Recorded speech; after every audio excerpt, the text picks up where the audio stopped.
તે ઊંટના ઊંટું છે એટલે ઊંટને વેચવા માટે કાઢ્યું ભાઈ આ એક પૈસે ઊંટ. ઊંટના પૈસા તો વધારે રૂપિયા થાય ને થાય, પણ એ પૈસે ફ્રી ઓફ ચાર્જ જેવું જ કરી નાખ્યું કે આટલું કોઈ લે છે કે નહીં એ જોવું છે. એટલે ઊંટ કાઢ્યું વેચવા. એટલે ફરતા ફરતા એક ગામમાં ગયા. એક મુસલમાન ભાઈ હતી, એનો એક છોકરો નાનો. એટલે છોકરા નાના હોય ને તો જોયું કે રમકડા જોયું એટલે લેવાનું, આ લેવું જ મારે, આ લેવું છે. પેલા નહીં રમકડા આવે છે ને, સિંહ ને વાઘ ને વાંદરા ને બધું જોયું, અને રમવાના રમકડા બહુ છે. તરત છોકરાને તો વિચાર આવી જાય. છોકરાને થયું કે એક પૈસે ઊંટ મળતો હોય તો ઊંટ આપણે કેમ ના લેવું. પણ તેની માં કહે છે આ રાજાએ કોઈની પાસે પૈસો રાખ્યો નથી, દ્રવ્ય રાખ્યું જ નથી, બધું લૂંટી લીધું છે. એના ઘરમાંથી ખોદી કરીને સાફ કરીને. અત્યારે ઘણાને એમ થાય છે કે આપણે પૈસા દાટ્યા છે જ કાઢો. હમણાં કંઈક જાણવા મળ્યું કે લોકોના કંઈ આપણે સાઉથમાં કહીએ છીએ કે આપણા પૂર્વજો દાટી ગયા છે, તે ઘર ખોદવા માંડ્યા બધા મળે એટલા માટે કશું મળે નહીં કહેવાનું. પણ એટલે એમ પેલાને વિચાર થયો કે પૈસા તો કોઈ આમાં છે નહીં. એની માએ કહ્યું કે આપણે પૈસા કોઈ રાખે, રાજા એવું બધું પૈસા હોય તો પણ પેલા છોકરાએ હટ લીધું, કારણ કે છોકરાની હટ પાછી બહુ જુદી હોય. સ્ત્રી હટ, બાળ હટ, યોગી હટ, હે પછી બીજું ત્રીજું હોય તો થાય ના થાય. ફોન આ જાતનો જ ફોન જોઈએ એવું કશું નથી. નાના ફોનથી થાય, મોટા ફોનથી થાય. પણ અત્યારે ફેશન થઈ ગઈ છે કે બોલ ને કે બોલને તું બોલતો કેમ નથી? હે મોબાઈલની વાત થઈ ગઈ એટલે મોબાઈલ જ જોયો. એટલે અરે મોબાઈલ શું તારે ક્યાં તમારે મોટી ઓફિસો છે, ત્યાં લંડનમાં વંડનમાં તમારો બધું વ્યવહાર ચાલે છે.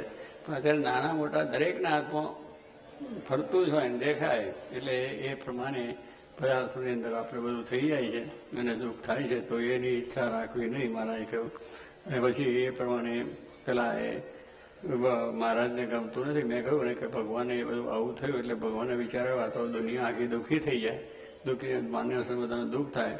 એટલે એમને મહારાજે નારદ મુનિને મોકલ્યા કે એમના બહુ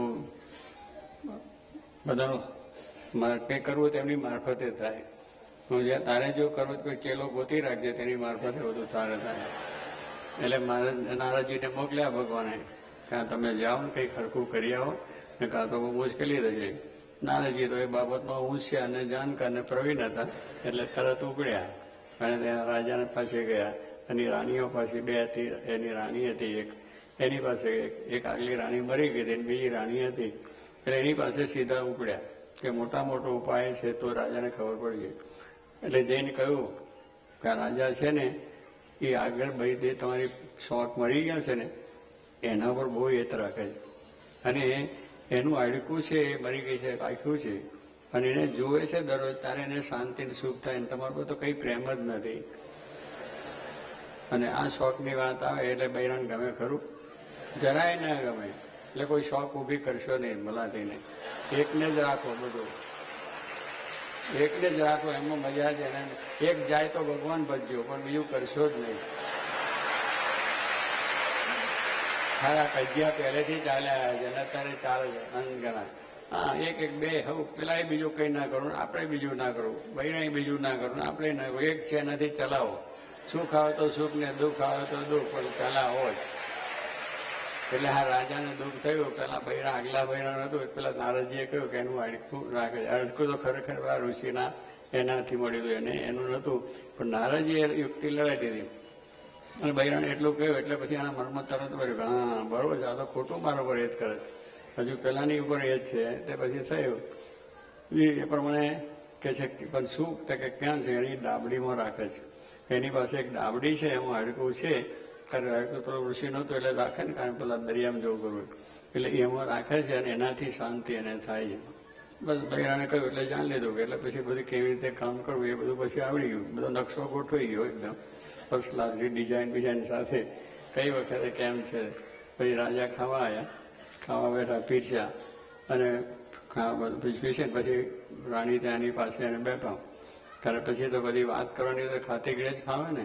એટલે પછી કહેવા માંડ્યા કે તમે બધા ઠીક છો, તમે મારા પર ક્યાંય એ છે, તમારું બનાવટ છે, તમે આમ છો તો એવા છો, હજુ પેલી મરી ગઈ છે એનું હાડકું રાખો છો, અને આમ છે ને તેમ છે ને બધું રામાયણ પછી ચાલુ થઈ ગઈ.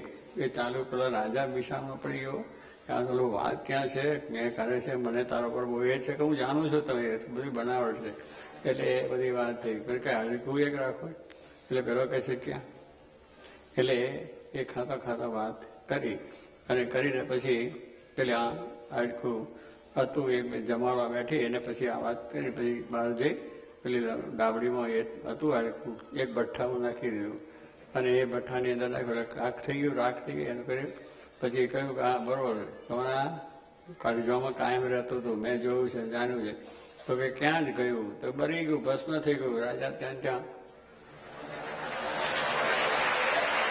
થઈ ગયો યાદ ફેલ થઈ ગયું ત્યાં જો આ વધારે થાય ને આવું થાય 2 મહિના કરવામાં આવું થાય હાર્ટ ફેલ થઈ જાય એટલે એ બહુ દુઃખની વાત છે એટલે કહેવાનું ત્યાં બિચારો મરી ગયો અને પેલા નાનું ત્યાં રહી ગયો જેને ઈચ્છા હોય એને સંશોધન કરીને આપણે લઈ આવવાનું નાનું દરિયામાં પડ્યું તો કહેવાનું શું છે કે આ સંસાર આવો છે એટલે આપણે મહારાજને સંભાળી અને સુખ્યા રહેવું હોય તો આ જ્ઞાન જેટલું જે વખતે જે સમયે જેવું મળે એનાથી સુખ સંતોષ પામીને ભગવાન ભજીને સુખ્યાદીને અક્ષરધામમાં જવું સહજાન સ્વામી